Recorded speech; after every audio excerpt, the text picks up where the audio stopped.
Hi గారు, welcome to our channel. ప్రస్తుతం మనతో పాటు దాము బాలాజీ గారు సీనియర్ జర్నలిస్ట్ ఉన్నారు. వారితో ఒకసారి మాట్లాడదాం. నమస్కారం సార్. చంద్రబాబు నాయుడు గారికి మైనార్టీలు దూరం కాబోతున్నట్టుగా తెలుస్తుంది సార్. అయితే రెండు సంఘటనలు, ఒకటి మోదీ గారు వక్ఫ్ బిల్లు తీసుకురావడం, చంద్రబాబు నాయుడు గారు మద్దతు తెలపడంతో ముస్లింలు దూరం అయిపోయారు అంటున్నారు.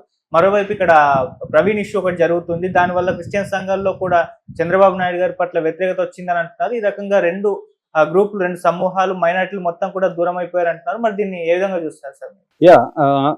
చంద్రబాబుకి ఒక్కసారిగా మైనార్టీలు దూరం అయ్యారా అన్న చర్చ నడుస్తుంది. నిజానికి చంద్రబాబు శిబిరంలో కూడా, తెలుగుదేశం శిబిరంలో కూడా ఇది అవసరమా, మనకి వక్ఫ్ బిల్లుని మనం సపోర్ట్ చేయాల్సిన అవసరం మనకేముంది, ఇక్కడ అది మోడీ వ్యవహారం కదా, మనకేంటి లాభం, మనం ఎందుకు సపోర్ట్ చేయాలి అనేది తెలుగుదేశం వర్గాల్లో కూడా ఈ విమర్శ వస్తుంది. ఎందుకంటే జగన్ ఏమో వ్యతిరేకించాడు, చంద్రబాబు ఏమో సపోర్ట్ చేశాడు.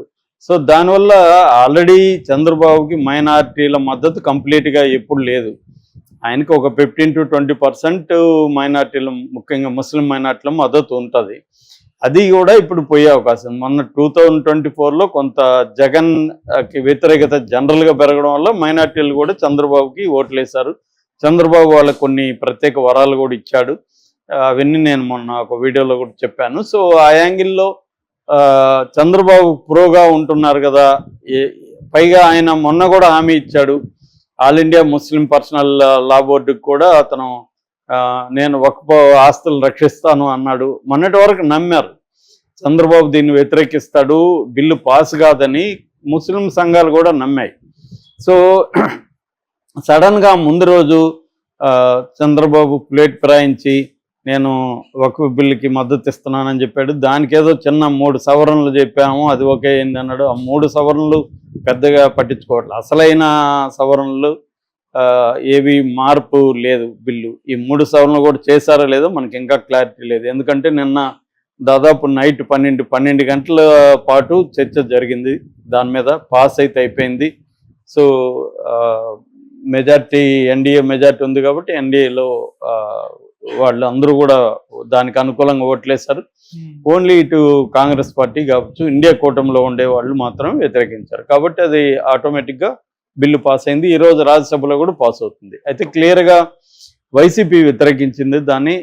మిథున్ రెడ్డి క్లియర్గా మాట్లాడాడు, ఇది ముస్లింలకి హాని చేసే బిల్లు అని. సో వైసీపీ వ్యతిరేకించింది. ఈ జనసేన కానీ తెలుగుదేశం కానీ సపోర్ట్ చేశాయి. సో ఆ రకంగా బిల్లు పాస్ అయింది. సో ఇప్పుడేమో ఈ చర్చ ఏంటంటే నేషనల్ మీడియా అంతా కూడా చంద్రబాబుకి చాలా పెద్ద దెబ్బ ఇది, అట్లాగే నితీష్ కుమార్కి కూడా. ఎందుకంటే అక్కడ నేను మొన్న చెప్పాను ఒక వీడియోలో, దాదాపు 17% ఓట్లలో ముస్లింల ఓట్లు బీహార్లో ముస్లింలవే, 17% ముస్లింలే. కాబట్టి అక్కడ ఆ మాత్రం దెబ్బ నితీష్ కుమార్కి తగిలే అవకాశం ఉంది. అట్లాగే ఇక్కడ చంద్రబాబు కూడా 8 to 9% ఓట్ షేర్ అయితే ఉంది ఓవరాల్ ఓట్ షేర్లో, ఏదో ఆంధ్రప్రదేశ్లో. సో అది కూడా దెబ్బ తగిలే అవకాశం ఉంది. అయితే ఇక్కడ ఇంకొక కథనాన్ని కూడా తీసుకొస్తున్నారు. అదేంటంటే కావాలనే మోడీ ఒక ప్లాన్ చేసుకొని తనతో ఉన్న సెక్యులర్ పార్టీలను కూడా వీకెన్ చేయాలి అనేది మోడీకి ఉన్న హిడెన్ అజెండా.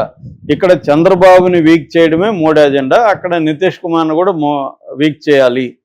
కాబట్టి నెక్స్ట్ ఎలక్షన్లలో వీళ్ళ మీద డిపెండ్ అయ్యి తమ ప్రభుత్వం ఉండకుండా ఉండాలంటే వీళ్ళని కూడా వీక్ చేయాలి అనే ఒక ప్లాన్తో చేశాడు. అందుకనే నిజానికి జగన్కి ధైర్యం లేదు. మోడీని ధిక్కరించే ధైర్యం జగన్కి లేదు. ఇది మోడీ అనుమతితోనే జగన్ వ్యతిరేక ఓటు వేశాడు అని ఒక కథనం అన్నమాట. అంటే లేకపోతే మోడీని ధిక్కరించే పరిస్థితి. ఇప్పుడు ఈ బిల్లు గురించి కూడా ఎక్కడ జగన్ కానీ వీళ్ళు కానీ గట్టిగా మాట్లాడట్లేదు. అసలు మేము వ్యతిరేకంగా ఓటేసామని చెప్పుకోవట్లేదు, వ్యతిరేకిస్తున్నాం అని చెప్పుకుంటున్నారు. సాక్షిలో మాత్రమే హెడ్డింగ్లో పెట్టారు వ్యతిరేకించిన వైసీపీ అని. సో క్లియర్గా వాళ్ళు దీన్ని గట్టిగా చేయట్లేదు జగన్ కూడా. అంటే ఇది మోడీనే ప్లాన్ చేసి జగన్ని యాంటీగా ఓటేయమని. ఎందుకంటే యాంటీగా వేసినా ప్రో వేసినా వాళ్ళకి పెద్ద ఒరిగేది లేదు కాబట్టి. కానీ చంద్రబాబుకి స్టేట్లో ఇబ్బంది కలిగించడం కోసమే మోడీ ఈ పని చేశాడు, మోడీ జగన్ కొమ్మక్కాయ చేశారన్న వాదన కూడా ఒకటి తెలుగుదేశం వర్గాల్లో కూడా ఉంది. మనం ఈ ట్రాప్లో పడుతున్నాము. ఎందుకంటే జగన్కి అండగా మోడీ ఇప్పటికీ ఉన్నాడు. మనం ప్రధానంగా 2 కేసులు కానీ గమనిస్తే ఆ విషయం తేటతల్లమవుతుంది. ఒకటేమో అక్రమాస్తుల కేసులు.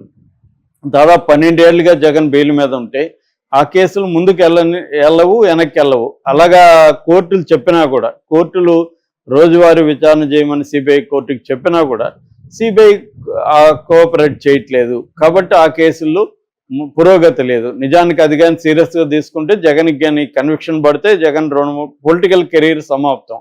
కానీ మోడీ ఆ పని చేయట్లేదు.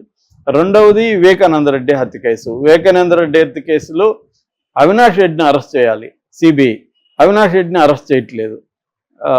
ఇది కనీసం అవినాష్ రెడ్డి ముందస్తు బెయిల్ తెచ్చుకుంటే దానికి యాంటీగా గట్టిగా సిబిఐ ట్రై చేయలేదు.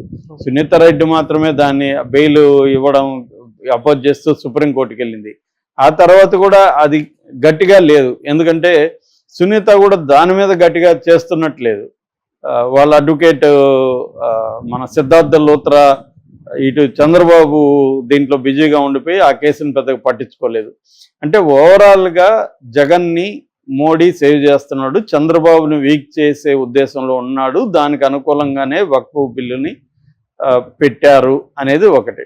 అయితే చాలామంది చెప్పేది ఏంటంటే చంద్రబాబు కోసం వక్ఫ్ బిల్లు బెటర్ కదా, వాళ్ళకు ఒక మొత్తంగా ముస్లింలకి యాంటీగా హిందువుల్ని ఆర్గనైజ్ చేసే క్రమమే వాళ్ళకి ఎప్పటి నుంచో ఉంది బీజేపీ. దాంట్లో భాగంగా ఆర్థిక వనరులు దెబ్బతీయాలనేది మోడీ ప్లాను. అంటే ముస్లింల దగ్గర ఉండే ఆర్థిక వనరులను దెబ్బతీస్తే వాళ్ళు బలహీనపడి కాళ్ళ బేరానికి వస్తారనేది మోడీ ప్లాన్. దానికి అనుకూలంగా ముస్లింల సమాజానికి ప్రధానంగా ఉన్నది వక్ఫ్ ఆస్తులే కాబట్టి దాదాపు 10 లక్షల కోట్ల పైన ఆస్తులు ఉన్నాయి. సో వాటిని దెబ్బ కొట్టగలిగి వాటిని గవర్నమెంట్ కంట్రోల్లో పెట్టుకుంటే వీళ్ళు కూడా మన కంట్రోల్లో ఉంటారు అనే ఉద్దేశంతో ఆయన పెట్టాడు. రెండోది పోలరైజేషన్ ఆఫ్ రిలీజియస్ ఓట్స్. అది ఎప్పటి నుంచి డే 1 నుంచి కూడా బీజేపీకి ఉన్న క్యారెక్టరిస్టిక్ కాబట్టి దాన్ని ఉపయోగించుకొని ఈ బిల్లుని తెచ్చారు తప్ప చంద్రబాబు కోసం బిల్లు తయారు కదా అనేది ఒక ఆర్గ్యుమెంట్. అది నిజమే, ఎందుకంటే చంద్రబాబుని వీక్ చేయాలని వాళ్ళు ఒక బిల్లు తీసుకురారు కదా. కానీ ప్రతి సందర్భంలో దేనికి పర్పస్ తెచ్చినా దీన్ని ఇంకా దేనికి వాడుకోవాలనేది కూడా వాళ్ళకు ఉండొచ్చు. ఆ రకంగా చంద్రబాబు మీద అయితే వాళ్ళకి ప్రేమ కనబడట్లేదు ఇప్పుడు కూడా. ఓన్లీ ఏంటంటే సింబాలిక్ ప్రేమ చూపిస్తున్నారు కానీ రియల్గా ఏమీ పోలవరం కంప్లీట్ చేసే దాంట్లో కానీ అమరావతి ఫండ్స్కి ఇవ్వడంలో కానీ అంత దూకుడుగా అయితే లేదు బీజేపీ. అట్లాగే రాష్ట్రానికి అనేక విభజన హామీలు నెరవేర్చడంలో కానీ ఇవేవి కూడా బీజేపీ ఏమీ చేయట్లేదు చంద్రబాబుకి. అంటే పొలిటికల్గాను చంద్రబాబుకి మేలు చేయట్లేదు, అభివృద్ధి పరంగాను చంద్రబాబుకి మేలు జరిగే విధంగా ఏమి ప్రవర్తించట్లేదు అనేది